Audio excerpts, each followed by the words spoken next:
Right, hello everyone. I think we're going live. Good to see Suzanne Price first one on. Right. Unfortunately, I got so many good feedback on my song last week. I was really pleased with myself, and I lost the music, lost the song. So I'm totally unrehearsed. It's been a busy day. Wow, so many people online. That's fantastic. Hello, Alan. Hello, Marshall. Hello, Llewellyn, Steve, Frankham, Hugh Evans. Brilliant. Marshall Abrams. Am I right? Oh, my own camera? Or is it shooting a picture of the ceiling? Right. So I can't get the words up. A lag test. A lag test? Oh, right. Okay, they're going to punch me or something. Arnie would be playing, but show me finger on. You only got the strappings on him, or is it? No, but I can't really bend it. No, you can't bend his index finger. Playing basketball yesterday. But he did manage to play rugby this morning, so, right. God, come on, Ross. The paradise. Put up a parking lot with a pink hotel, beauty cannon swinging hot spot. I'm not getting any of those. Don't it always seem to go? You just don't know what you got till it's gone. The paradise, put up a wind turbine. They took all the stones, put them in a stone museum, and they made damn sure that the people would never get to see him. Don't it always seem to go? You just don't know what you got till it's gone. Hey, paradise, put up a wind turbine. Hey, paradise, put up a wind turbine. I haven't written this verse, make it up as I go along, because I'm going to be talking about what's happening in Cairo as well, which I have mentioned before. And Lego sent me some more details on this, how they're going to be completely trashing another castle site. See if I can make up some words like it. They took... let's try and make up as I go along. How to put unrehearsed. They took all the stones, put them in a stone museum, and they charged all the people just to make damn sure they'd never see him. My movies took all the history, put it in a history museum, and they made pretty sure it didn't seem like the history that we knew. Alright, that's enough of that, because there'll be no one left watching soon. Right, okay, thank you much, everybody. Right, hello to everyone. We've got a load of things tonight. It's all a bit ramshackle, lots going on here. We had rugby this morning and this afternoon and all that kind of stuff. But I've got some very interesting things. One of the jobs I've been doing for a start is I've been, as you probably know, clearing out my parents' house. I might actually move in there soon, so you'll see that this place is upside down at the moment, so am I. I got lots of excuses, but it's always like that. One of the things, be really careful, because people said to me, let's make sure my phone doesn't interrupt us, that, hey, just go and check it all out, put in skips, because there's so much stuff. My parents are hoarders, and particularly old books and things like that, and travel guides and things. And then I found two, wow, look at all the comments, a proper chat going on. Two things which I am extremely glad that I did not throw out. Here is, that's why you have to go through everything, loads and loads of junk, and then suddenly you find something like that. How cool is that? There we go, Arthur's Camlan. And this was printed by Artist Valley Press, Machynlleth, Powys. And I can't find it online, I can't find any details. Oop. Hang on, almost lost my poppy. But it's great. It's really good. And I'll show you some of the pictures from this. And it's all about Camlan, and there's all walks you can do around the area. And this is printed, copyright Lawrence May 1989. And it's got an ISBN number and all that kind of stuff. It looks very, it's great. Loads of pictures. So we're going to have a look at this, okay? Because it's still got this thing going on that no one knows where the Battle of Camlan is. Except there's a place called Camlan, which is exactly where it's supposed to be and fits the description. It's very weird, this hidden history thing, and if you're new to it tonight, welcome along. All we're doing is finding all those stuff that have been hidden from us, sometimes Very ancient sometimes, not so ancient, and sometimes right now. I do desperately try to stay out of politics, but at the moment really can't completely, alright, because all over Britain particularly, I know it's happening in other countries as well. I've had people contact me. This is destruction of the countryside, which means all historic sites as well. It's in Wales. I think it's the same in a lot of places. The hilltops obviously form beautiful vantage points and are key strategic places.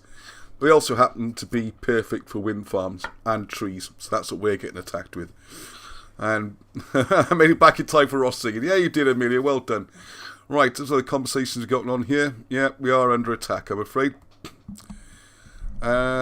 Check everything, yeah, books and money letters, furniture for hidden documents. Yeah, okay, Amelia.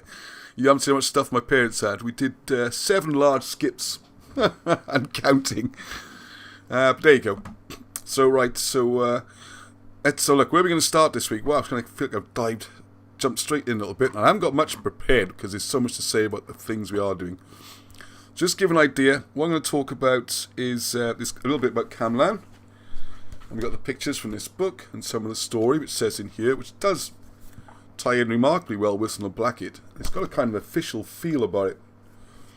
I'll just give the ISBN number quickly. ISBN, people want to have a look. You can have a look now. Maybe put some in the comments if you can find it. So it's 1-871-974-003. Arthur's Camlan, printed by, I think they call it Artist Valley Press, McCuncliffe. There you go. Those are the days. £2.25. Look, so much things used to cost not long ago. If you wonder where your money's gone, inflation's going to be coming back soon, so look out. Right, okay. Got to find the music from last week. It had the words on it as well, which have been really handy. And another book found, which looks almost like new, is this. Absolute beauty. I do apologise, because John Powell, Mayor of Brecon, who's top bloke, and invited me for the talk about hieroglyphics. This might be the ones he gave me, because he gave me a big box of old books, which is fantastic.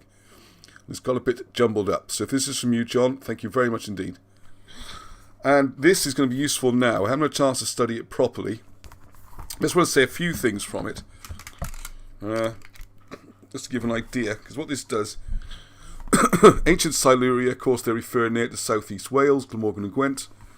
If you're new here, it's not all about Wales, okay? There just happens to be a few Welsh things more than others, partly because when they destroyed all the history, the only place left where the history was kept was in South Wales. So the history held here actually covers Scotland, England, loads of stuff. We've also done programmes about New Zealand, what's happening there. I got a really interesting email about more tribes as well as the Waitaha, so that's another one.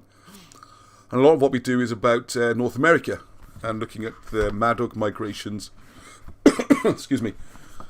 And what you'll also find, there was loads of history in North America, United States, way before Columbus.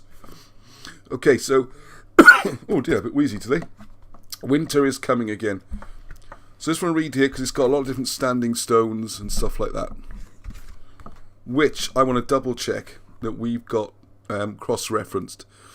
Because as you might know, there's always wind farms that are going up. Let's give you an idea of one here. Just so I'll jump in, I think, isn't it? And then we're going to do. Then I just want to see what we're going to talk about. Then I'm going to do a little bit more about the discussion you might have followed this week, where you've seen us doing a lot of stuff about the Old Testament and legal persona and all this. And people must be thinking, what's this got to do with Britain's hidden history? Has this become sort of a religious channel or something like that? It is a Sunday, but it's not though. It's important for lots of reasons. Oop, sorry, just on a quick look so I can follow the comments for a minute. Nope, you can't, Ross. There we go. But so what I'll do, don't worry, Ross, we nicked the lot. Yeah, Marcel stayed at my parents' house for a while. Was so a couple of months to clear out all the good stuff. Did you? Good for you. Less for me to tidy up. Brilliant. Ross, I recommended that one for you. Thank you, Richard Evans. Yes, you recommended it, and I must have bought it. Oh my goodness, I thought it seemed very new. As opposed to this one, which I've been knocking around my parents' house forever. It was in the bottom of a bag. Yes, I actually bought this. Thank you, Richard, for reminding me. I had it sitting here. and I've had a bit of a look at it. Yes, what I'm going to do then is have a quick look, give a quick summary of where we got this week in my discussions with a fascinating Luke. Because what Luke's done is look at the Old Testament, particularly, very much as an ancient legal type document. And this is very, very important, because what it does, once you start looking at it with that kind of legal eye and you realise how different words work and this kind of thing, it reveals so much more about the history that's in the Bible and why the Bible's written and what sort of document it is. So it's nothing to do, what your faith is or anything like that. It's about what this Bible is as a document. And what we are hopefully going to do the follow-up this week is the aim to do record enough chatting, or let Luke chat more and me interrupt less, and then you can see more about this. Will start to tie in then with the migrations. Questions such as, who is Albine? The Albine migrations. Is Albine actually in the Bible? Because Luke thinks there's a good chance that Albine is. And another thing, like, is it the Hebrews? Is it the Israelites? All this kind of stuff. So we shall, we'll come on to that. You haven't missed anything. It was just Ross singing. Yeah, thanks for those comments. That's nice. Right. So we'll get on to that. But first of all, not so much news this week, because I think this is sort of occupied people. And also, I'll do more next time. And I do this, Llywelyn Bren. Yes, Julian, yeah, I've made it to the front page, mate. Heroic picture of you up in the ferns. And, just to give people an idea what these wind farms look like and how they're scurrilous. Here's a picture from Steve Bond. And you can see here, this is up, does anyone recognise where this is? Oh, maybe the clue at the bottom of the page will help you. For those of you who can read, is one of the gear, we'll call it the Valley of the Kings, which is a bit of a nickname, really. In many ways, the place over by Cluddock and all that, that's more Valley of the Kings, because that's where you've got more of the ancient burials, and it is a valley. The reason I put that there as a side heading is this site you can see here is the scene of Caer Caradoc and a lot of the ancient burial sites of the British kings. And this road, this is coming up from the other side, so if you're not recognising it, if you come over here, I'm not 100%, because I've just been sent the picture, but I've been up there quite a lot of times, and it looks to me, you come up over this, and behind this hill, the other side, and down there, if you're going down the other side, you get to St. Peter's Church, and Caer Caradoc, and all those things we're familiar with. Just an interesting angle, because you get an idea of how thick and fast these windmills are going to be. And if you're up there, any chance of feeling this, sort of spiritual or anything like that, you got this vroom, vroom, vroom. It's really quite horrible, as well as blocking the views, and you can't just sit up there quietly thinking or anything. It's shocking. And if you haven't seen it, look at the Wales Vision 2040, because the whole uplands of Wales are going the same way. And like looking into this, Scotland as well, and England, there's going to be hundreds and hundreds and hundreds. And when you look into it, I'm trying to avoid getting political on this channel because it's history. But when you look into the details, there's no logic at all into these wind turbines. By the time you factor in a huge amount of concrete you need for the bases and the roads, and the fact that all that cement comes from India these days, and the steel is imported, and how much is needed to make iron into steel, and then roll it to make the towers, then the carbon fibres for the rotors, which only last a few years before they're landfilled. The total carbon output is likely never to be recovered anyway. So it's just bonkers. But obviously millions and millions and millions of pounds is being spent on it. I think Wales has invested 1.6 billion. And what that really reads as is 1.6 billion of our money that we paid in through taxes and building the economy and just being here has been spent on making some foreign wind farm developers rich. There's no way of putting it, really. Vattenfall is their big Swedish one. And I a little bit of background on this, because I, for my sins, used to work on exhibitions and shows. And one of the shows I did must have been 2006. I was one of the directors putting on the World Future Energy Summit, which is all about sustainable energy, and we had virtual hologram of Prince Charles, all this kind of stuff. So, I mean, I was on the other side, if you like. And I know how this worked because I was selling the stand space, and I'd be telling these developers, it was nothing altruistic about it. I was telling these guys, if you want to come along to this show, the big sheikhs are going to be there, Sheikh Mohammed and all the different, the Abu Dhabi sheikh and the Dubai sheikh, and they're going to be looking around, seeing who's there, and there's massive contracts to be won, and that's what it's all about. These people aren't there for saving the planet. Anyway, so I've got a bit political, try and avoid as much as I can. Right, okay, after having me having a little bit of a rant, I'm going to put a short video up from Llewellyn Bren.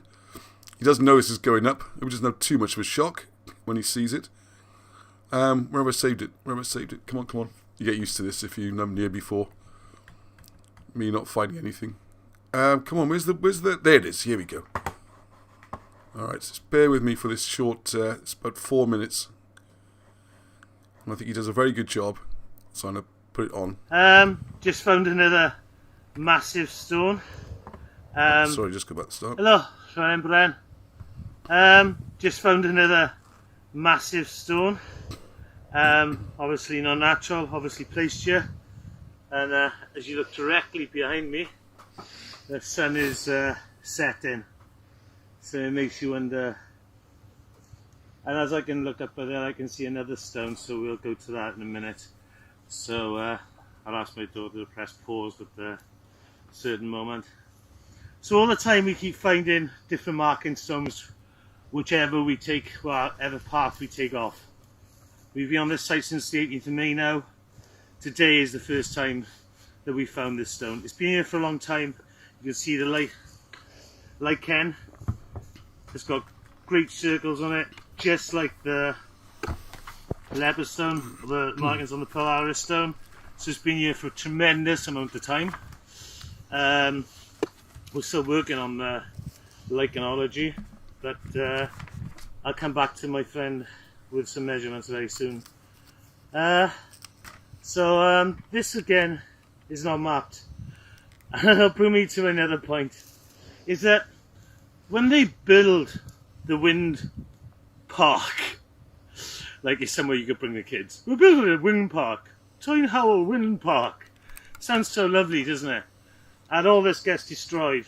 They never knew it was here in the first place. Because when they do an archaeological survey, they won't actually send people here and have a look around and come up with some hallelujah moment where they say, oh God, we've missed this. No, they won't. It'll be from the latest Cadw ratings. And this 3, 4, 5, 6, 7, 8 examples. The stuff that is not, of items that have not even been checked, that don't exist on the maps. And they want it that way, basically. So, how are we going to get a fair say if they don't even have up-to-date correct maps? And your say is basically yes computer, no computer. They won't even come and look. They won't even know that this is here. This is what you're up against. And this is another astounding find. And just with the sun setting behind the mountain, I've got a good feeling it was used for that, because it's very similar to the stones that are lying along to Pen y Fan. And of course you can see Pen y Fan in the distance from here. So the constant of the Pen y Fan and the constants of the movements of the planets. Put you on pause a sec. Hello, just carrying on. A lot of the finds we find on this site over the Eglwysylin area are stones with holes carved in the side. Some people think they're great because they find one bit of rock art. No one cares when I find like 10. So that's one example, and they're all over the site. And it must be, I've seen them on Aztec markings, and it must be to measure something. It's a constant, once again, to measure a constant. But look at this one. Magnifique. Look at the size on this stone. This, I mean, I can only just see the end, is over, it's well over 7 foot. It's 7 foot that wide. And it is widest part by there, and this is set at 5 foot something, is 5 foot wide. So we've got a stone with a hole drilled through it, which wouldn't have been an easy task if it was Neolithic. And we've got a stone, this, well, one of the biggest I've seen on the site, unless it's on the Judge. So just in one little walk today on a totally different path to 20 meters where we were on the last video, there are 3 finds. Yet they will not know about these finds because they will still be behind their desk.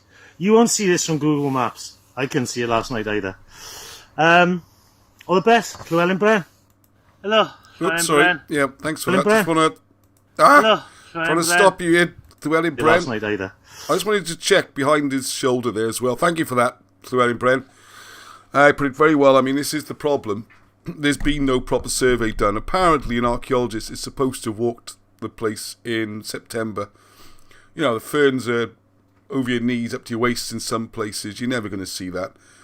As Llewellyn was saying, there's people like, well, me and him and others have been walking up there for years, and you still find something new. And how many times you go up there, it's hidden. Now, the important thing is, I've frozen it here just to show the stunning views and everything in the background. I mean, this doesn't seem to appear on the balance sheet, if you like. There's no value given to these beautiful, uninterrupted views. And the reason why this particular place is, all these hillsides have got reasons. But here's where we think, if you follow Wilson and Blackett's work, you've got this star map spreading out across over whole of South Wales. Where you have, like, for example, for where I am, I can see the Garth, and you've got the 3 mounds on the Garth.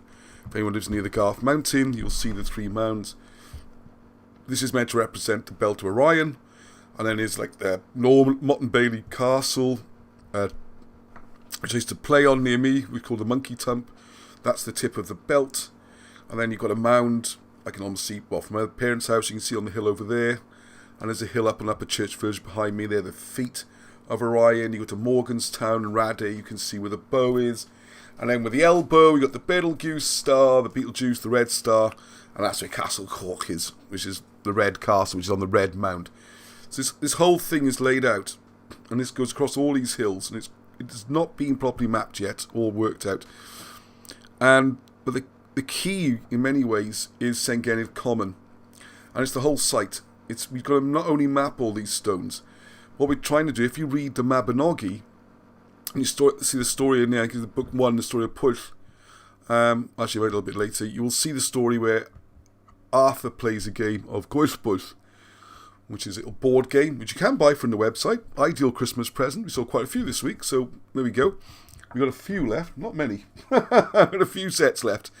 We get this little board game, and you have the king trapped in the centre. We always think of it as Saxons and Cymru, but it doesn't have to be. It's a strange game, because you have to kill the king or get the king off.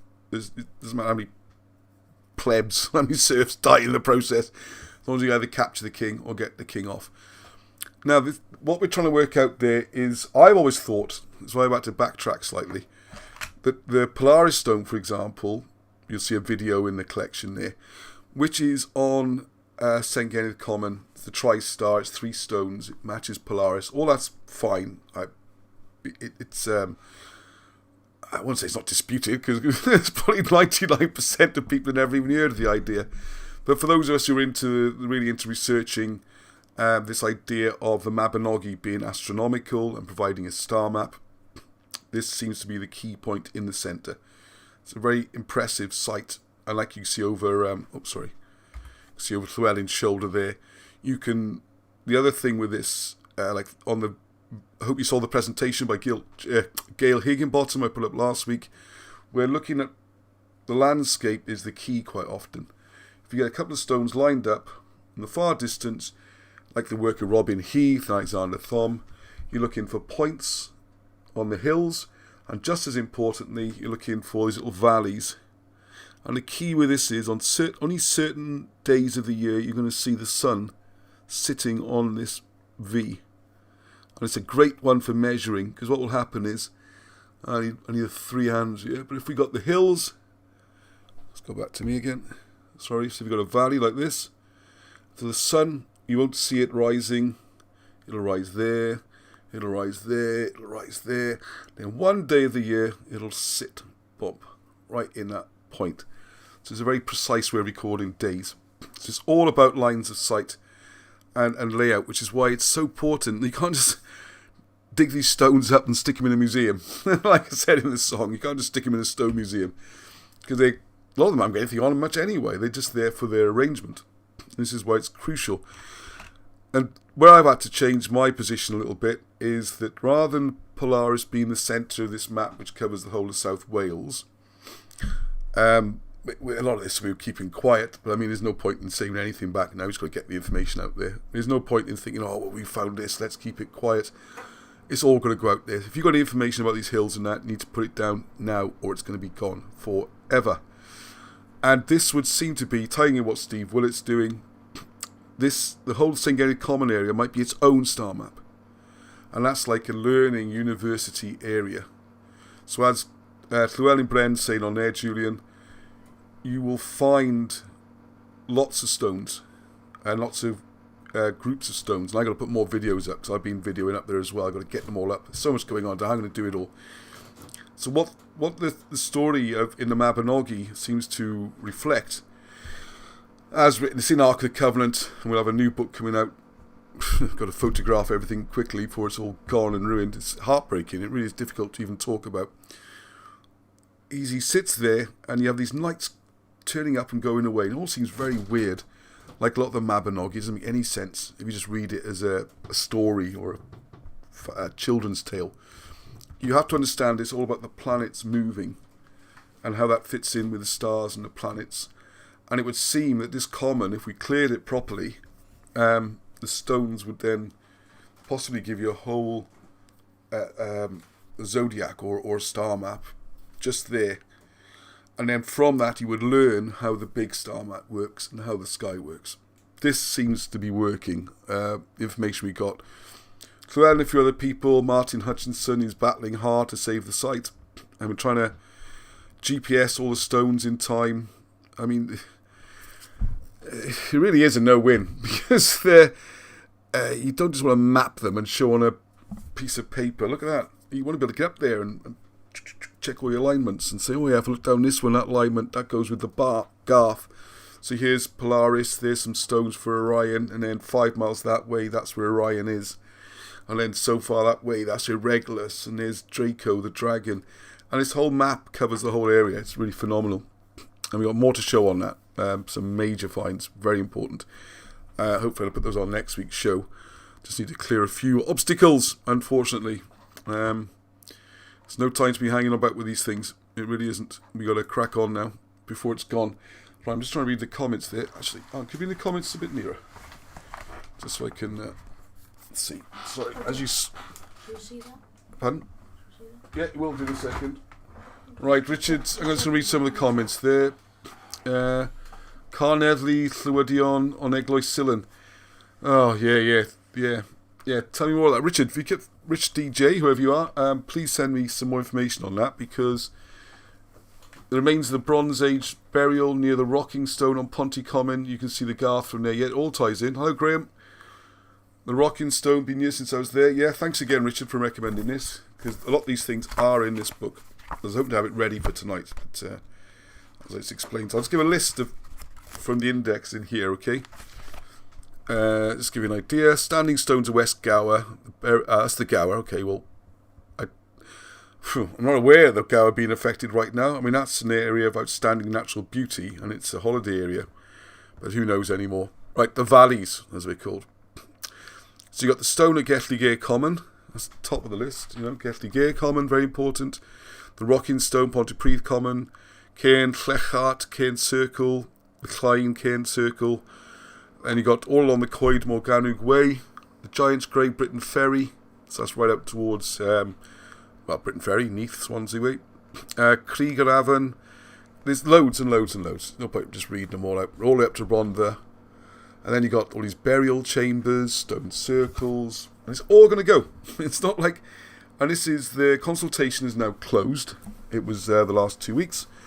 And they're hoping to have everything up and running, signed off by, I think, June, July. And they'll start going up in about a year's so time. Amazing, isn't it?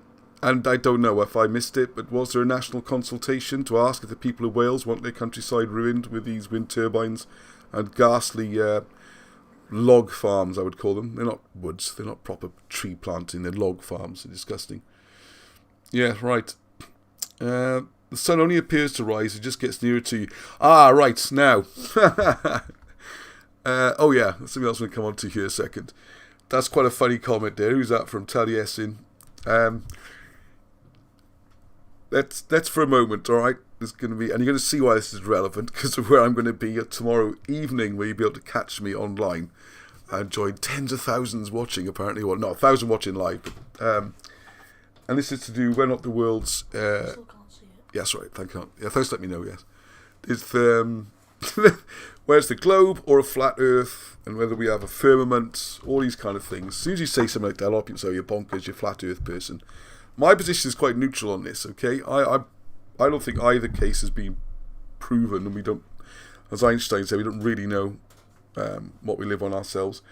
So I don't think... But anyway, very open to the idea. It's not the reason I'm speaking tomorrow evening, but the channel is called British Flat Earth. It's Martin Leaker. That's one of his channels. Alright, so we'll get onto that. But I appreciate your comment. But the point is, whether or not we are on a globe, flat earth, part of a celestial body, or whatever it is, doesn't make much difference in this situation, okay? It's just, don't get sidetracked by that. It's distraction. It's all to do with what it appears from where you are on the ground. So whether or not we're spinning around and spinning around and spinning around, or we're stationary and these things are moving around, doesn't really matter. The observations and the alignments, all these things are the same, all right? You've got to caveat everything, haven't you? So you're quite right. I should have clarified. Now, another thing, I want some help. There's an appeal for help now, okay? And that's Senghenydd. Wilson and Blackett mentions that, I think it's medieval times. I haven't looked up the reference, but I think it's like 1100s to 1400s, something like that, or maybe a bit later. Senghenydd is unusual because it's a dead-end valley. Most valleys you can go all the way along them. Senghenydd you can't. You get to the top, and then it's blocked off, and you can go over the common. It's where the common is at the top of the valley. So because it's a dead-end valley, it's been very important. Now, one of the things which Wilson and Blackett talked about, and we think we found, well, I haven't found it, Llewellyn and his buddies found it, Wayne and all those guys, and we're going to go up and have a look, I've been looking for it for years, and it's difficult to find. So again, how this archaeologist can just turn up and look around and see nothing to see here in a couple of weeks is just ridiculous. And as Llewellyn very, very well put on his video, so I just played it, is that you can't just do an armchair survey, as they call it, desktop survey, whatever nonsense. Anyway, if we go back to the story of the Holy Family coming to Britain after the crucifixion, with or without Jesus, that's another story for another day, though we have discussed it before. There's definitely a Mary involved. Whether this is Mary the mother, or Mary the wife of Jesus, or cousin, sister, it's difficult to be certain, alright? Well, anything's not what is certain. There's my cool mugs thing. I love this. Oh, it's gone cold. As it gets hot, all the constellations appear. From last year's Christmas. Wonderful. But anyway, but the question then you see is, where is Mary buried? And we've got, if you're not aware already, we've got the grave of Joseph Arimathea is in Butte Park. Ironically, it's Butte Energy. Sorry, a bit early on that. It's Butte Energy. You are bringing in this ghastly wind farm. Sorry, I need some comments. Lost my flow a second then.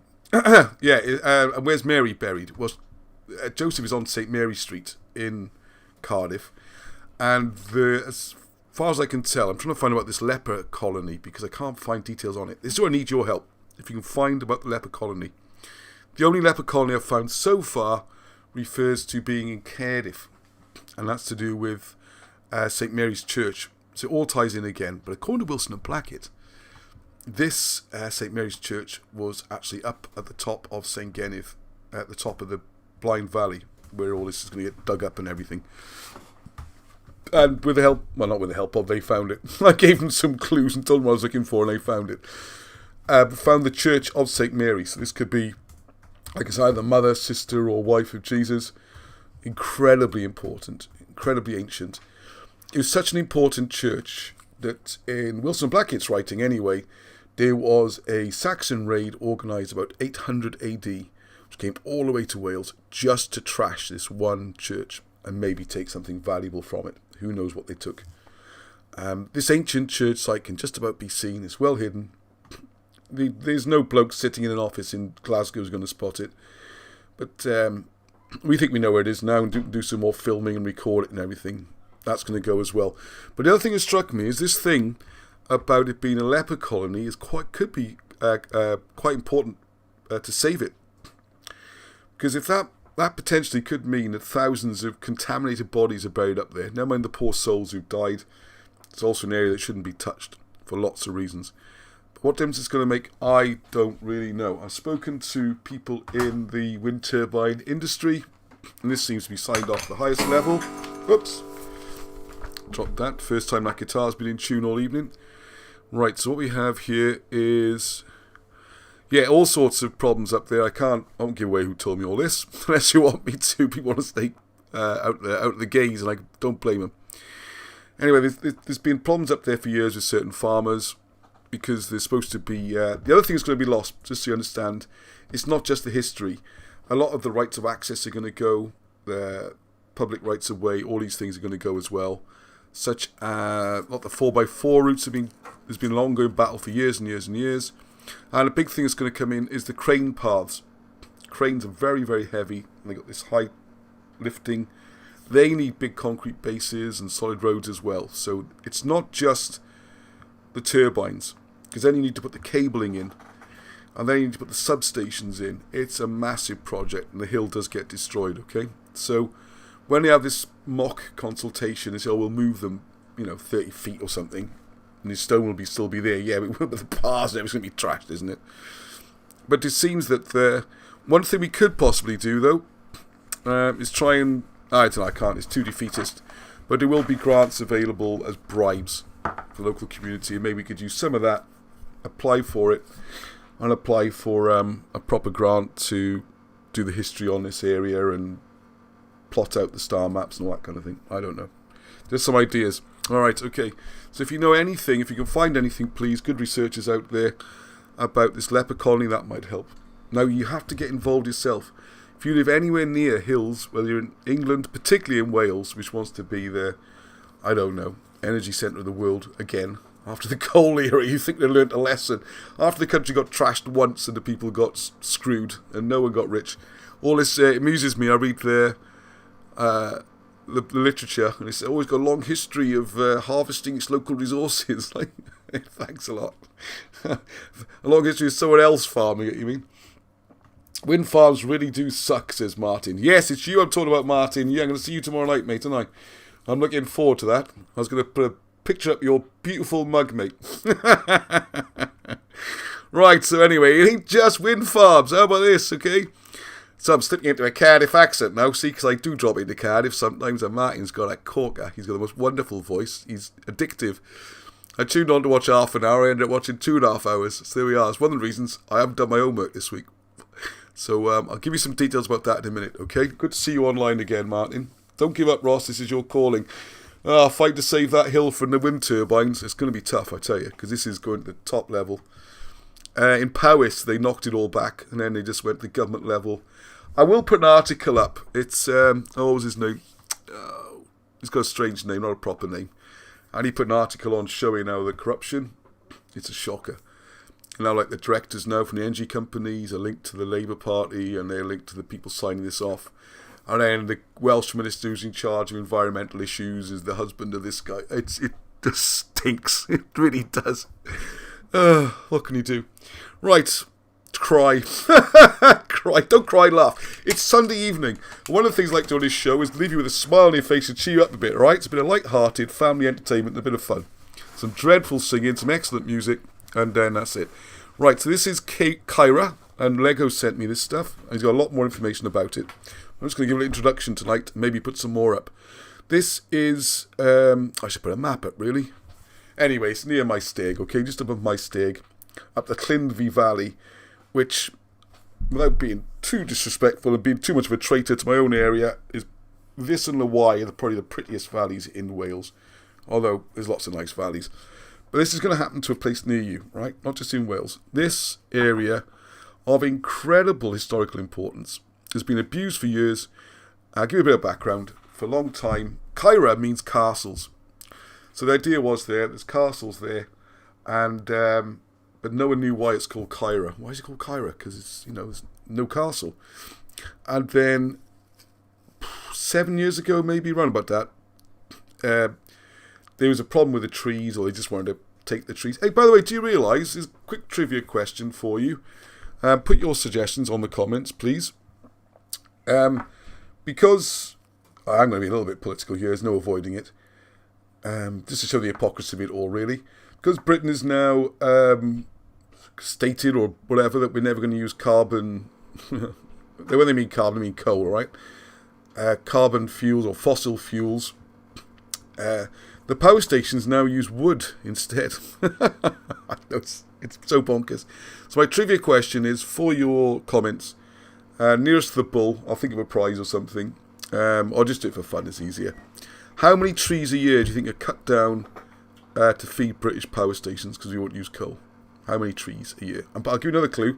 Not a clue, but another information. These trees don't come from Britain. Most of them come from thousands and thousands of miles away. From Canada, they come all around the west coast, through the Panama Canal, they all get shipped over.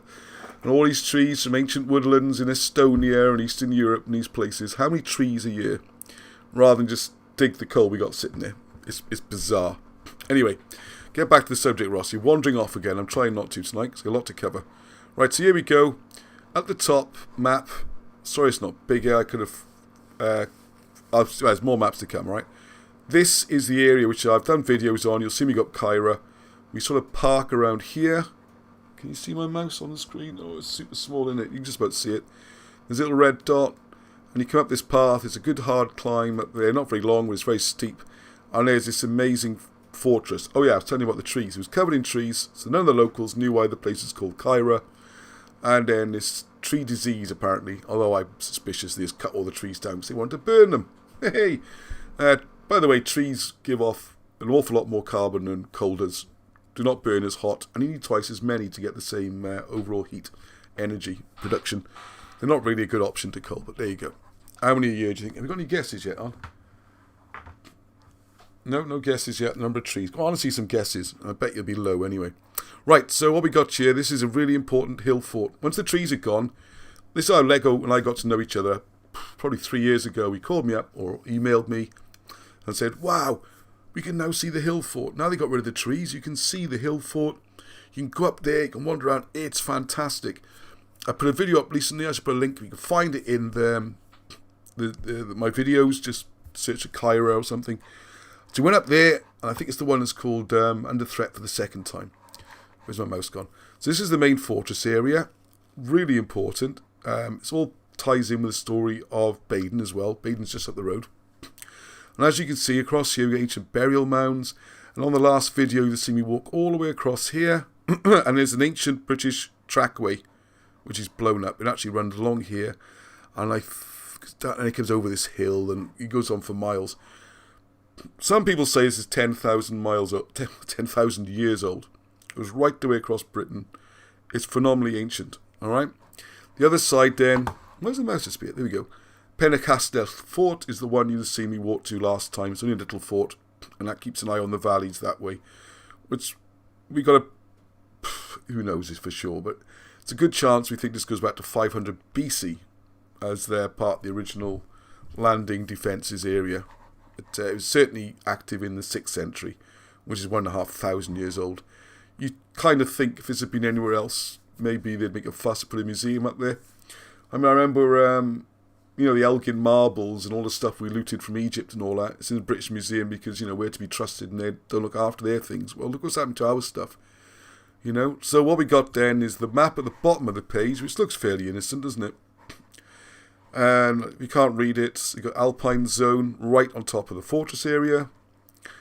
Now we got the Forest City or something it's called. And it's going to be all these. Actually, sounds quite good fun. Zip wires and all that kind of stuff. That's maybe the least problem, apart from the trees they're going to plant. But hopefully they plant nice trees, not just fir trees everywhere. Yeah, then we got this trail zone, which I don't know too much about what the trail zone's going to be. I mean, there's a picture of a great big 4x4 car there. I thought it might be walking. Well, I'm a bit worried because you got that there, and you got the zigzag, zigzag, zigzag, zigzag. So maybe it's going to be some sort of racetrack or something. I'll tell you what, it's going to not be nice living here because it's going to be noisy. Because you've also got this zone, which is the extreme zone, which is going to be motocross tracks and uphill racing on motorbikes, this kind of thing. So they've done it quite pretty here, and it looks fairly bad, and I'm getting quite upset. And LEGO's been trying for years to block this, so we need to get involved. There's the map. There's the full map, just been sent through. The Abend Valley Adventure Resort. Every one of these little blue, red, and yellow dots are chalets. There's a central plaza. There's probably going to be some ghastly thing with amusement arcade and whatever. And this is the. I'm trying to work out on the map. I did. Oh, I remember what I did. Hang on a second. Bear with me 1 second. I did something to try and illustrate. Come on. Oh, I gotta find the. Right. Oh. What happened there? Ah. Hang on. There's Martin. Look. There's Martin. To give you an idea. But I did the. Come on. Oh, it's the running plan. Oh, hang on, you shouldn't be seeing this. Nope. Come on, come on, come on.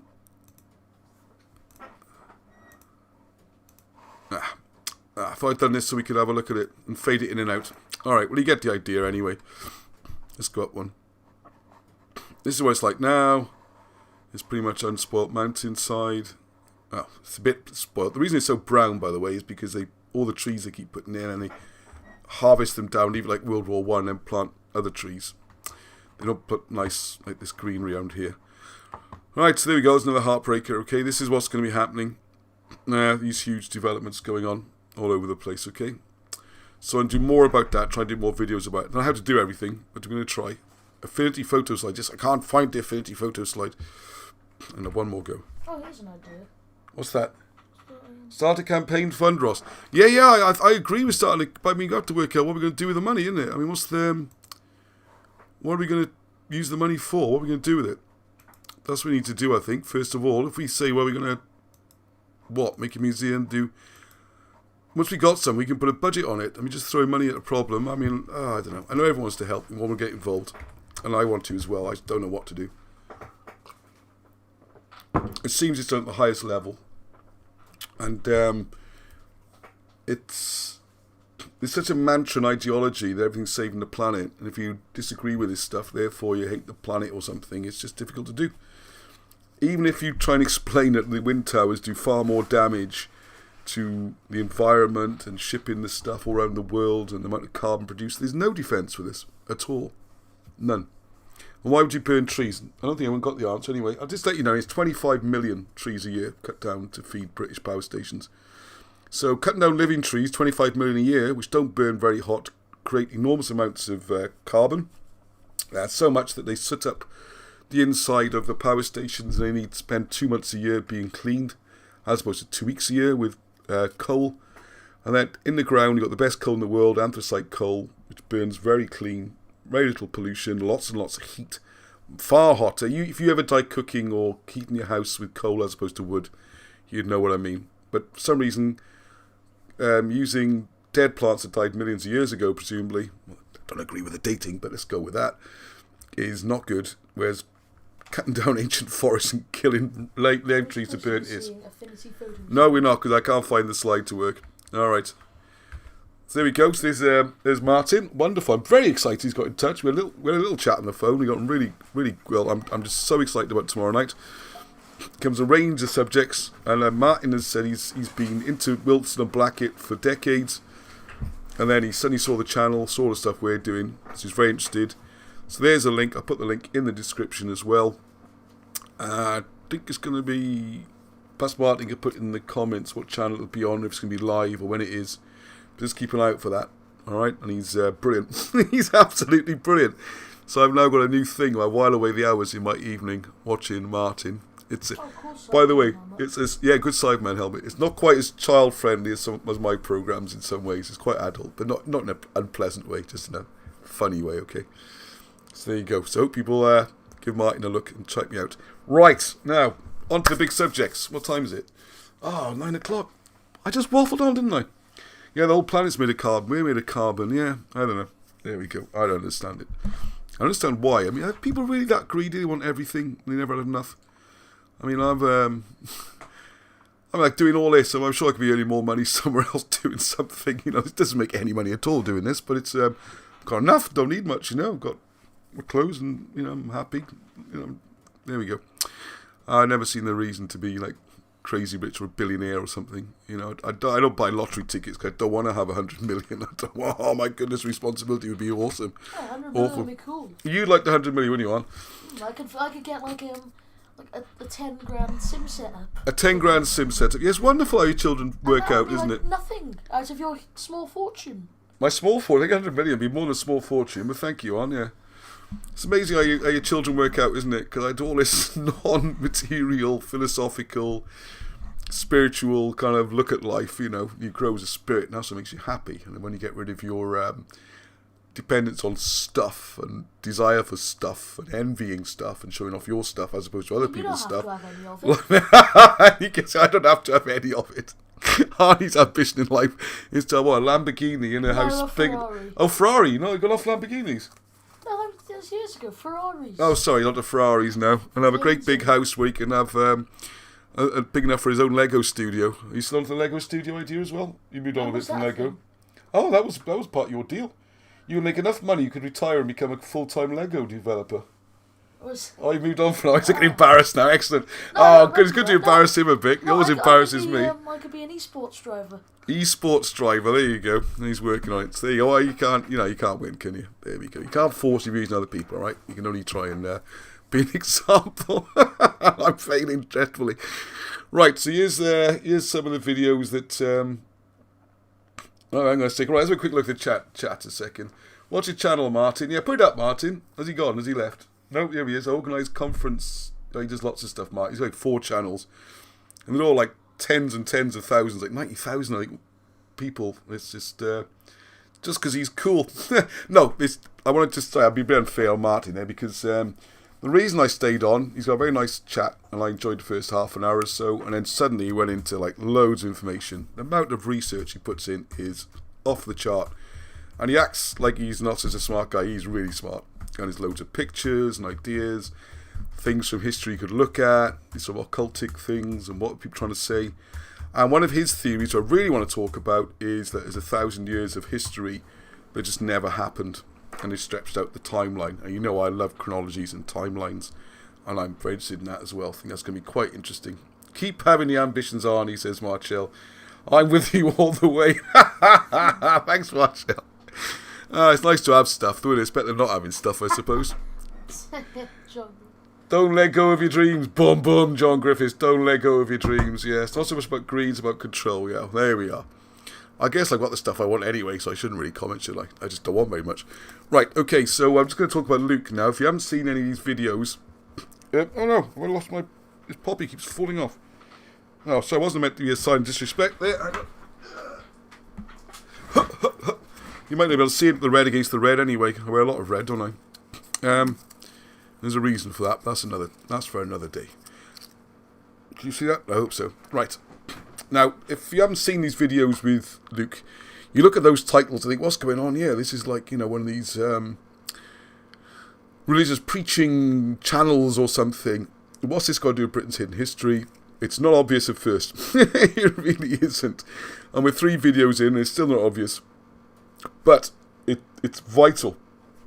First of all, we've got this thing about the legal persona. In many ways, I put the videos up in the wrong order.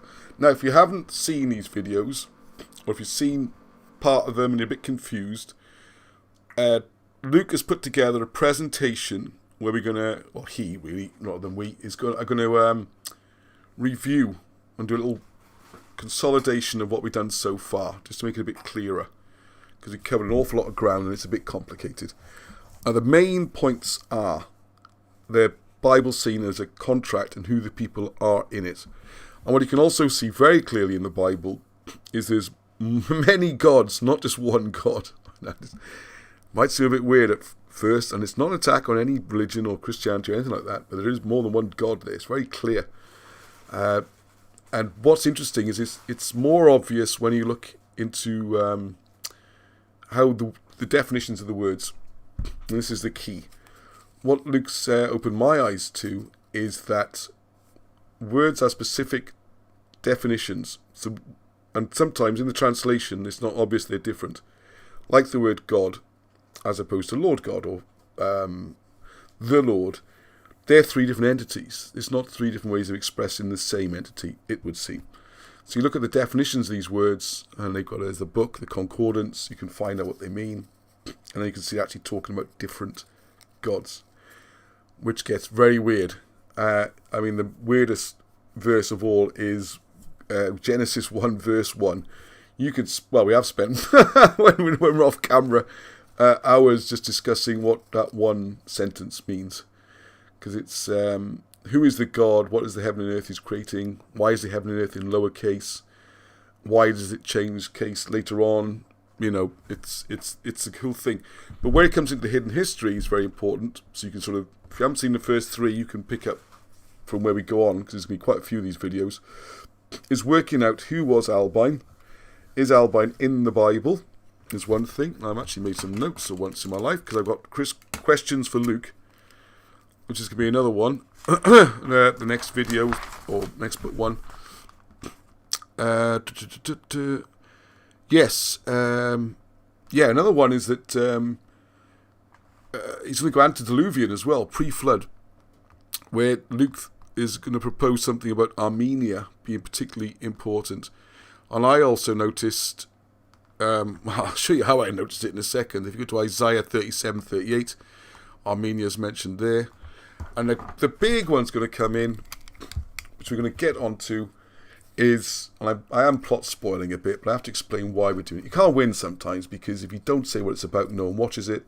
If you do say something what it's about, you can spoil the impact of a surprise. Like the Superman thing was really cool. If you haven't seen their first one, the Superman thing's really cool. I don't want to spoil that. But in this one, we get a situation where Luke has already given a very, very good case, well supported, that the Hebrews and the Israelites are not the same people. They were all Hebrews, then the Israelites are broken off, or branched off, as the name, if you look at the literal translation of, oh no, whose name is that? I'm not going to guess it, because I'll probably get it wrong.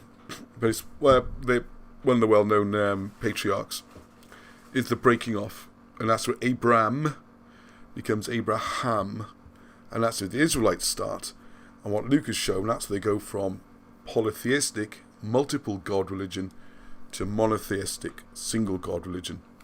And I have to say it's very convincing. It's a very powerful argument. Now, where it doesn't fit my position so far, but I haven't seen Luke's evidence, so I am not like digging a line, or digging a trench, or drawing a line. I'm open to be persuaded. But I've always been under the impression and understanding that the Israelites would have been the lost tribes that became the Cymry, if we're going to go with those migration stories. Whereas Luke is arguing for the Hebrews, and that the Israelites are not the Cymry. So I don't quite know how we get to that situation. So I'm going to find out in the next few videos.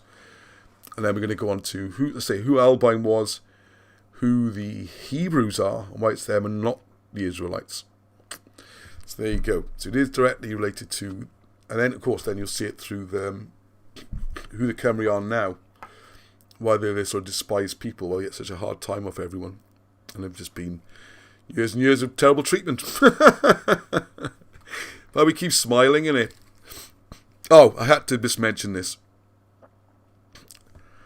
Right, I'm not I'm not really using this kind of stuff, but if something turned up, so I had to. I just did a screenshot. All right, this was my YouTube channel. Okay, I was watching the video again. Just to warn you now, video 1 and 2 are complicated. I watched the first one, and I've edited it as well. Don't forget, probably 12, 13 times to get the penny to drop. And there's still a few things which will get Luke to clarify, like exactly what is this hierarchy. who is the top god, like Sophia and wisdom, and then you got, you know, her offspring. How does that fit in with the pantheon? You know, El and the Elohim. I just want that clarified. Who did what, and who's in top, who's above who, that kind of thing. So I watched it through quite a few times. Now have a look. Don't worry about the stuff on the right. That's just YouTube telling me what I should watch next. Probably gives you an idea about me. Shouldn't do, but there we are. Alex Bell feels very funny. But anyway, it doesn't matter about this. Don't get distracted by those. Pretend the right-hand side of the screen doesn't work. Just look at the left. Is there anything weird you notice? Considering what we were discussing, alright? So if you know the channel, at the end of the video, it does the Britain's Hidden History outro thing with a bit of music and, you know, here's me at the bottom of a cave and top of the hill, all that kind of thing. Anything you notice? Anything round the word Abraham, God Abraham? This freaked me out, man. Well, it didn't freak me out, but it's quite amusing. I'm trying to look at the comments because it's massive log. How long is the lag, Ant? Oh yeah, I want to see if people have a chance. I want people to have a chance to have a look and see if they can spot anything. Alright, okay, alright. I'll do a zoom in on part of the screen to give you a clue, okay? 1 second, this is slightly behind. Yep, alright. Oh, you're behind, aren't you? Oh, you've done me, mate. No, it's alright, it's alright, it's alright, it's What alright. are you trying to... Okay, alright. Stop flicking my ear. Yeah, he's annoying this time. He's all tough now because he's a prop and he's become like the big man and he's bashing through people. Do you see it now on the screen? Only like 3 seconds. What's the odds on that? 66 likes and 6 dislikes. I've never had 6 dislikes, bizarrely. I know loads of people probably don't like it, but it's usually 1 or 2 dislikes. And that ratio, 666. So there you go, that was the screen. Just to show I haven't, you know, photoshopped it, done anything like that. And I think, bizarrely, the likes actually gone down since then. How weird is that? There we go. Bonkers stuff that happens, isn't it? Another thing that's happened a lot is disappearing comments off the YouTube comments. I do not delete anything, alright? If there was something obscene, and sometimes you get those little stupid spam things for horrible stuff, I take those off, but not points of view or comments, and as long as there's no swearing and stuff, they're not overly aggressive, I won't take them down, okay?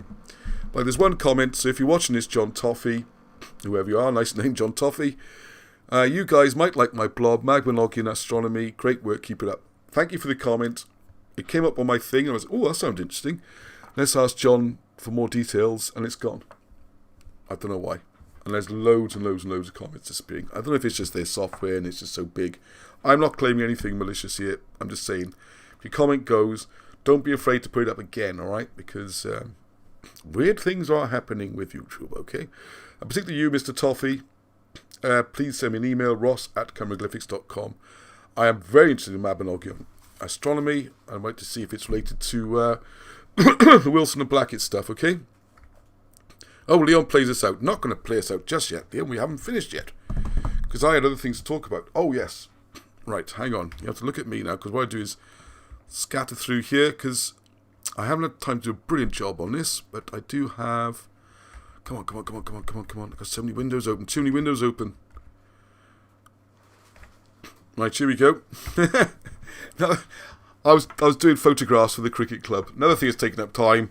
I got loads of old photographs from back in the day of cricket teams, and who was playing and all that kind of stuff. And there was one with me on it. Back when I was captain of the local cricket team or the youth team. Look at that fine bunch of lads there, eh? Look at all their happy faces. What a joy. They loved me as captain. I look so miserable, don't they? There you go. So if anyone on that picture is still around, please get in touch. I'm still in touch with a couple of them, but sadly not many. Anyway, sorry. I just saw it was there. I just opened this up, and that was there. We scanned in some images, and it opened it, and I was like, oh, that's funny. Right, there you are. Stupid thing. So what we've done here is just this book. This old book found in my parents' house, as I mentioned. So as Marchelle said, don't bother looking for all the £50 notes stuffed down the backs of chairs because she's had them all. So but I am looking at the book still. There's some good stuff there. And I'm just going to... so I haven't done a proper presentation, but if I scroll through, that's the front cover, alright? So a guide to King Arthur's 6th century battle against Medraut, as I put it here, and the walks in magnificent Mawddwy by Lawrence Main. Well done, Lawrence Main. If you're still around, please get in touch. It's not that long ago. I'd love to come on, have a chat, tell us all about it. So excuse the horrible scrolling, rather than my usual slick. So there we go, Liz there, one of the mountains. What I'm just going to do is just read quickly from here, not all of it, but I do want to share some of this, because I loved reading this. Right, of all the figures in British history, none looms larger than that of King Arthur. While the Arthur of romance and legend has acquired fame in many countries, the real historical king has become an obscure shadow. Bizarre theories are promulgated as to his identity. This little book is not intended to add to the speculation. It is an attempt to record a local tradition which provides a significant piece in the fascinating jigsaw puzzle that is the story of Arthur. The greatness and importance of king... I like that. You got to backpedal before you even start. I mean, the writer doesn't feel comfortable to say, this is the historical Arthur, you know, because you won't get published. The book goes nowhere. So, here's a local tale I'll share with you. So, don't think badly of Lawrence for saying that. It's kind of what you have to say. Otherwise you end up getting all the abuse that Wilson and Blackadder got. Or I get quite often. I think people realise, I don't know. See, Wilson and Blackadder are all feisty. When people are going there, fighting back, and I tend to have a laugh. Right, the greatness and importance of King Arthur can be measured by the survival of what became known to the English as Wales. This language and culture derived from the early British. So blah blah blah, Roman Empire, Vortigern, all that kind of stuff. The Saxons are beaten in a series of battles culminating at Mount Badon, after which it seems many Saxons returned to Germany. Arthur's success reflected the unity of the British, but the decades of peace and stability that ensued only led to disharmony. What do you think? Civil war broke out and Arthur was forced to fight his last battle against his nephew, Mewdrat, variously spelt as Medraud, Medrud, Mordred. A strong local tradition indicates that this battle was fought at Maes Camlan. The Battle of Camlan was fought at Camlan. Who'd have thought it? Who'd have thunk it? Just south of Dinas Mawddwy. And he's got these wonderful pictures then, which I would like to see how much they've changed. So you got any people who know the area? I know Richard Evans knows this area. Any other people know this area? Could Owain Vant Gwyn have been Arthur? Why would he be, Richard? Arthur's Arthur. Why would Owen be Arthur? Owen would be Owen, wouldn't he? Do you want to write a bit more about that? People love having theories about Arthur, don't they? It's great. He's Scottish, he's Sumerian, he's all sorts, isn't he? Almost anything. But it's bizarre, really. I can't imagine any other country's history just being treated in the same way, you know. You could take the Native American history and say, Sitting Bull. You know Sitting Bull, the one who won the battle of Custer's Last Stand and all that kind of stuff. Yeah, he was German. No, he's not American. No. We've got really good evidence here to show he comes from Kamchatka. He's actually, you can see from his face, he's actually, Russian, really. There's all sorts of stuff, It's bizarre that with the historical character Arthur, we can trace all the places, and the guy ends up... Sorry, not giving you a hard time. That was what... I didn't mean it like that. Richard, tell us more about your theory. I'm just sorry. And he's obviously Welsh, the guy you're talking about. Vant Gwyn, the Holy One, or the... Right, okay, I'd like to hear more of that. Anyway, so the Battle of Camlan is one of the recorded events in King Arthur's life in the Annals Cambria, the Welsh Annals. In the British Museum, let's give you another picture to keep you amused. To look at this lovely looking bridge. I'd love to know if that's still there. Is following scant information for the year. Now this is good. This is good, right? Follow this. Because it talks here. Officially, British Museum says the year 537. Battle of Camlan. Arthur and Mewdrat died, and there was a plague in Britain and Ireland. So much in that one sentence. Tantalising scraps of information have made the life of Arthur fertile ground for speculative historians. What has survived must have been transcribed and open to error. The date, for instance, is questionable. The early, what he calls Celtic Church, fair enough, British Church, but anyway, we know what he means, may have practised the Gnostic manner of dating from Jesus' crucifixion, making 537 approximately equivalent to our 574. So what he's done now, he's had on 37 years. We usually had on 33. Why is he had 37? Saying that Jesus was crucified when he's 37 years old. Interesting. Please. Okay. Anyway, either way, the point is, if you're new to this, that 30 odd years needs to get added to the date, and then everything starts to fit together, because you've got it's after the comet, and you've had the devastation of the country. Arthur's been away, he's returned to his country. I would suggest he's there to support the claim of the nephew he has chosen, the brother of Mordred. He's chosen his brother to be his successor on account of Arthur's sons having already died. He needs a successor, so he goes to Welchmai, and his brother's jealous, not happy. He wants to be the king. So while Arthur and his court are in Amorica, which could be America, it could be to do with the American journeys, or in this first journey, more like, who knows, but seems more like to be Brittany. So while they're away from the country, making sure that they send the knights back to make sure the country's inhabitable again. It's been devastated, it's disease-ridden, plague or radiation, all these things are going on, Yellow Death, and that's why you get the origin of the story of the questing knights going to have a look around to see what's happening. And it seems that during this period, it looks to me like Mordred, I mean, I know he's always the bad guy in this, it looks to me as though Mordred might have been the one trying to hold the country together while Arthur was gone. Here's another way of looking at the story, perhaps. The court is all the aristocracy have gone and naffed off to Brittany to get away from the plague and the devastation.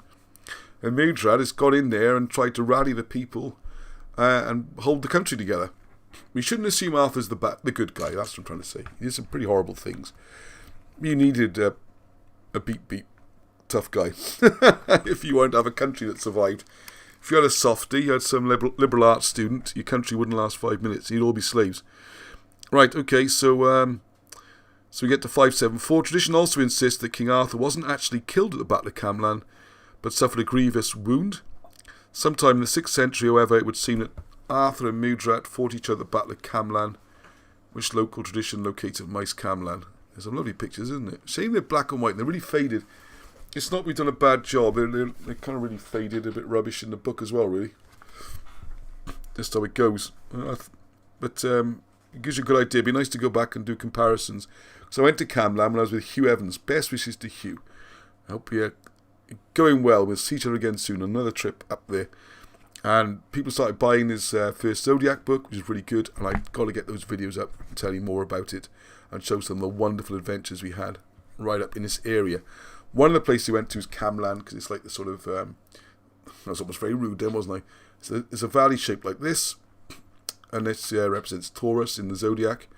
And while I was there, I tried to find some of the burial mounds and battlements and work out the route of march and that kind of thing. It's not a big area as you'd expect. It's a narrow gorge for a reason. Anyway, so there we go. So we got, there is a legacy of the Druids, and such remembered history is to be treated with respect. English historians have tended to disregard this. I don't like when they say English historians. It's not fair.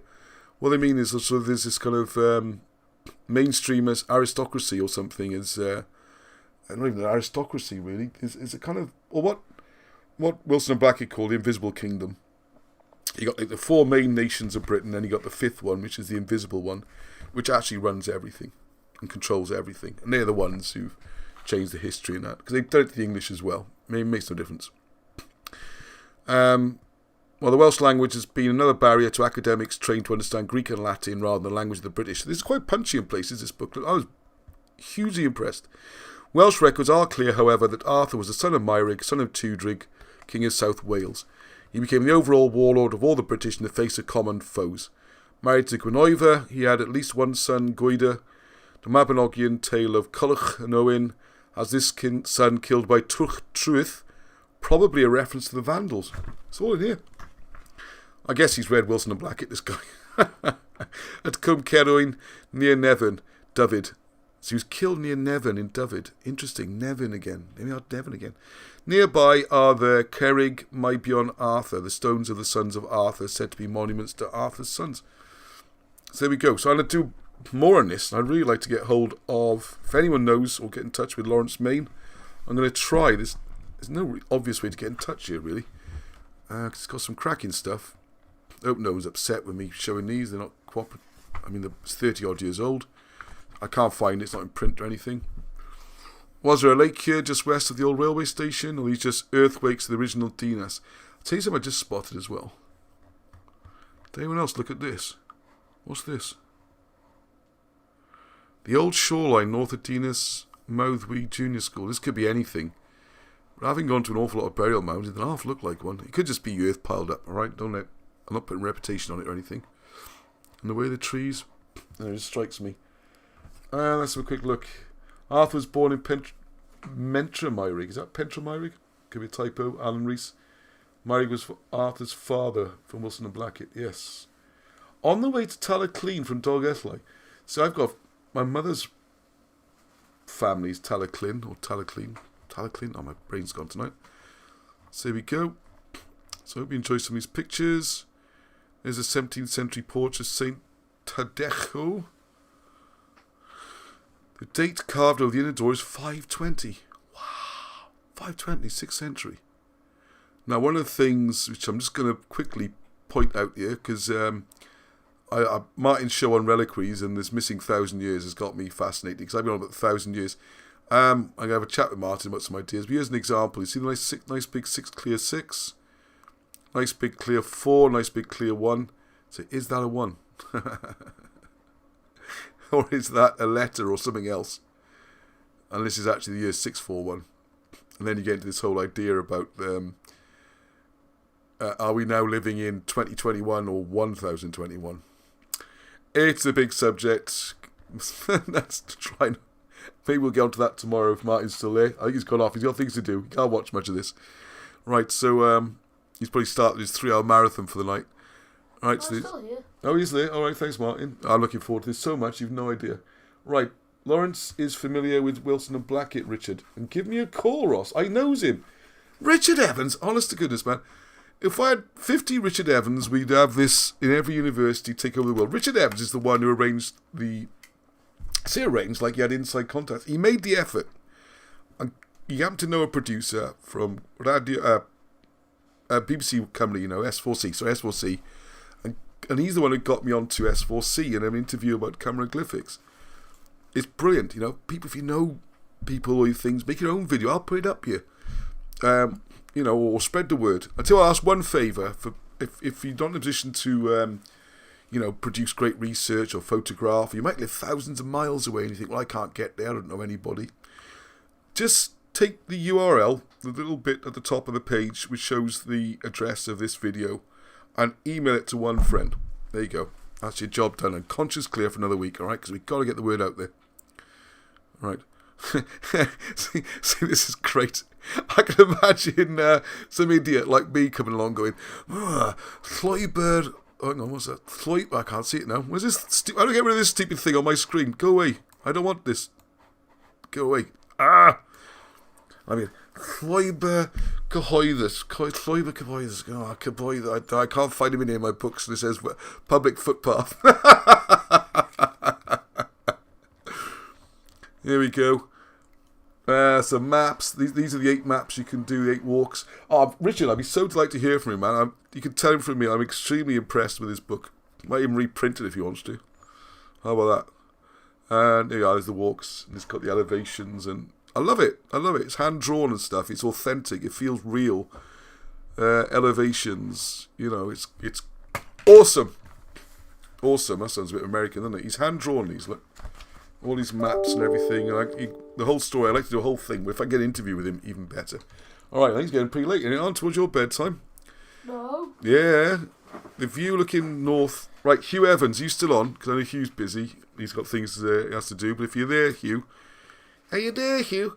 Is this the... Oh, man, I'm rubbish at this kind of thing. It doesn't look like the same valley. Looking north from Buchsilglen... Arden Vadwees and the central horizon. So try and work out where the road is. You come up the A470. I think I might have come along there, I think. Or is it up through there? Anyway, it's a phenomenal landscape. I'm going to dig out that video and I'll put it out. Wow, I keep all these promises I'm making and I'm writing checks I can't cash. There you go. Fantastic, isn't it? Look at this work he's done on his walks. I wonder if the walks are still there and what Lawrence is up to. There we go, look. Brilliant. You can spend a whole week up there. What I haven't seen marked on here so much is and I haven't studied it in great detail yet, is when I was at the top of the pass, I managed to find, with Hugh Evans, we found some potential burial mounds.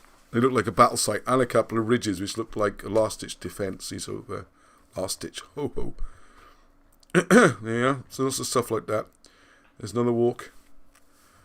And it's great. I love this, because it tells you how much, this is my kind of walk. If I'm going to do a walk, all right, it's up, up, up, up, up, up, up, up, up. I'm shattered, then it's all downhill. Don't start from this end. Oh, I could do that. We can. It's downhill, whichever way. It's a great thing. You walk up hills, you always end up coming down to go home, don't you? There you are. View. I'm inspired by you, Martin. I'm showing a lot more pictures this week. Yeah, this is more. There we go. That looks more like the valley. Here we are. So you get an idea of the landscape. I took some background. Sorry, just a little bit of background on this. The idea is that when Arthur landed back at Longbourth, which is the long beach, a bit like D-Day, this long, long beach, and that's where Geraint was killed, and it's quite a famous incident because they sent all the way to Brittany for a headstone for him, and you can see the farms around there, Longbourth, related to the battle, and there's a grave of Geraint there. And then if you look at the map, if you were then pursuing an army, they trying to get out the country effectively, they're going to go up through this narrow pass. And Wilson and Blackie describe it very much then as a bit like Thermopylae, when you have this last stand situation, the gates of hell, where it's a narrow place, you build your ditches and you defend it. In fact, it's so similar to that Greek story, it's amazing, because then they made a last stand, because they were trying, Modred is always portrayed as the bad guy, I'm very careful about who we call the good guys and bad guys, because he did hire lots of foreign mercenaries. That's definitely a negative against him. His army seems to be composed of mostly Saxons and Jutes and all sorts, just to keep him in his throne. But he also had his people and everything there who were trying to flee. And I think they knew damn well if Arthur caught them, he'd be slaughtering everybody. So that's how it was in those days. Right, okay, well, let's get towards bedtime now. For me as well as Arnie, school tomorrow. You had a hard day. Fair play to Arnie, man. Strapped up fingers, his violin fingers. We're all praying it's going to be okay. But he still played prop this morning. Good win this morning, wasn't it? Yeah. They beat Bridgend this morning, which is pretty impressive, really. Because they didn't have their full team out. They're a bit short. I thought I was going to have to prop on both sides for a bit. But there you go. It's good. That's a good mix, isn't it? Play prop and violin, if there's two things you're going to choose in life. Right, okay. Yeah, there we go. Look, if I was going, I wouldn't start from here if I were you. Boom, boom. That's always the one. First thing you do, if you're looking for it, don't start from here. I'm really sorry I missed I should have paid more attention to the messages. See, Martin's a pro at all this. He's great.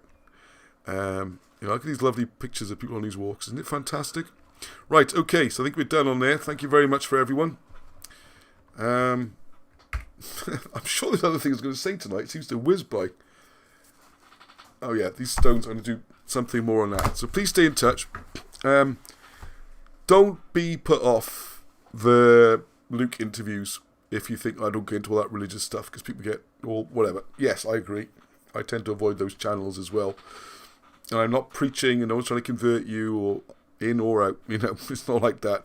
It's analysing it as a historical document. And then, although there's some pretty profound stuff from it, I mean, I might have done Luke a disservice there, because there's some profound things concerning your soul and your eternal existence. So it's pretty big. It doesn't get much bigger than that. But also, I'm particularly interested in, as well as saving my soul, I should do that, in the migration of the Cymry and who they were and everything. Right, now, I've got something slightly different to play us out, because poor old Leon's upset. Not upset, that's not fair. He's not upset. Oh, don't look too closely at the house, by the way, because it's trashed. I've got all sorts of excuses. I'm supposed to be moving all that. No, it's always trashed, alright? Stop. The Amazon boxes is Christmas stuff. Where? The Amazon boxes. Well, anyway, we filmed it just as there's Amazon boxes down there, so you can see it today. If you zoomed in, you can see today's date. Alright, you have one go at this. Actually, slight run-up practice, but because he can't bring a keyboard in my little office place, which is basically a utility room. Those who come here will tell you how tiny it is. It looks big on the camera, but no, it's a little tiny room. Can't get a keyboard in here, so Leon never gets to play, because he plays keyboards, the other two play violins and recorders and wherever else. So here we go. So Leon's going to play us out, alright? Okay, Daddy. Right, right, I'll interrupt you now because I want a little intro. It's going to be live though. You're only going to get one go now.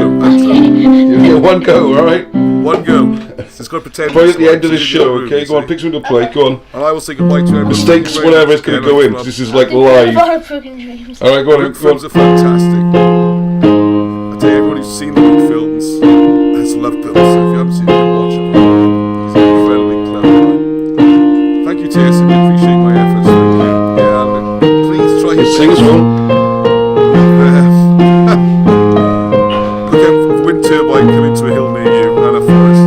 Two big scams. We're going to pay for it with our scenery, ability to walk like a dog, everything. All that street and trash. Thank you, that's very nice. Stop flapping. Is that me? Show Ross. Thank you very much. I'll just leave it to me. That's very nice. Lots of black notes. I know. I play piano. I'm very used to black notes. Try my best to avoid them. Very difficult. Squiggles that they call sharps and flaps, isn't it? So where we get all this from. Very nice. Right, okay, so goodbye everyone. Goodbye. See you tomorrow. Looking forward to it. See you in the morning, Luke. Rich, thank you, Rich. Thank you, Richard Evans. Yeah, give us a call about Lawrence. You know everybody. Little hands are making wonders. Oh, thank you. This is nice of you. He's got my dead cool piano touch. Boulevard of Broken Dreams. Really, actually, that's a song. Yeah, well done. Very good. Well done. Very good. There you go. We actually did get some history tonight. Yeah, well done, Leon. That was very good. Right, I have to do. Is it 3 or 4, Anne? Can you remember the magic button at the end? Oh, I think it was 3 last time. Can we go for 3? But it might have changed. Am I going to do it? Or are you Yeah, going to do it? you I'm do going to do it. Right. Oh, by the way, yeah, you got your Baron. Oh, yeah, nice. I got mine on as well. That's an amazing I coincidence. do. Why did you wear that today? Random, because Hang on. That is random, mate. Thank you, Leon. Well done. I just put this on because it's comfortable. Yeah, I put it on because it's one of the few I had clean. Here we are. Well, took my tummy to the world. My 6-pack. Ripple. Look at that. You know, we on camera. There we go. The Baron Blackett's t-shirt. Can you hear Angie? Angie is laughing so loud. We can actually hear her from here. We can hear her from here pushing Baron. There you go, Baron. Look at that. I haven't mentioned much about Baron and Alan. Oh, got some work to do for them as well. The most bizarre request you've ever known. I might have to do a fundraiser, but I think they got the money, so it's okay. But I'll just say very quickly, I just drop this at the end, a little egg at the end. The idea now is we're going to get, it's not my idea, but there we are, a greenhouse for the garden for Alan to sit in, so you can get in the garden and stay warm. So I assume we'll have to have a heater in there as well. We've laid, the concrete's been laid. Now I'm going to buy a greenhouse. Like I've got enough to do. But there we go. Got to keep the old boys going, haven't we? And it's good to see them being active. And they're both very well at the moment. So no need to concern yourselves over that. All right. So until next time, I'm going to try and hit the right button. North Star. Heddwch. Yay! Oh yeah. Oh. I've done it again. I'll do it twice. I'll do it full start, false finish. I think I did show on the slide. I just want to mention it. I'm hoping to do a premiere. There'll definitely be one on Wednesday, 8:15, which will be hopefully with Luke. If I get a chance to do the conversation, record it and edit it in time. And if there's enough material, it depends on how long we talk for. Normally we talk for hours. It'll be Tuesday, Wednesday, and Thursday, or maybe just one long 3-hour one. Let me know what you prefer, okay? And it'll be going up. So let's do it again. Ready? So North Star, Diolch yn fawr. Thank you very much, everyone. Peace to you. Till the next time, which should be maybe tomorrow if you tune into Martin's channel, or Tuesday, Wednesday for premiere. All right? Busy week coming up. North Star I chi, heddwch. Yeah, very good.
My little babies are safely in bed. I doubt it. Yes, no they are. Okay.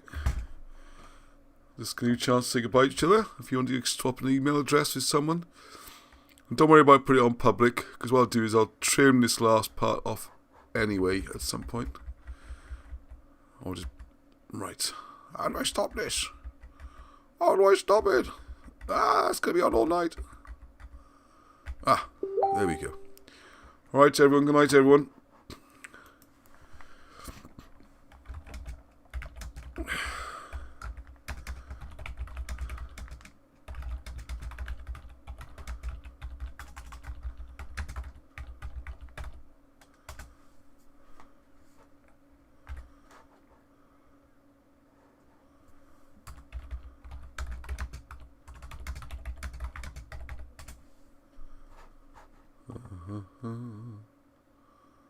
La, la,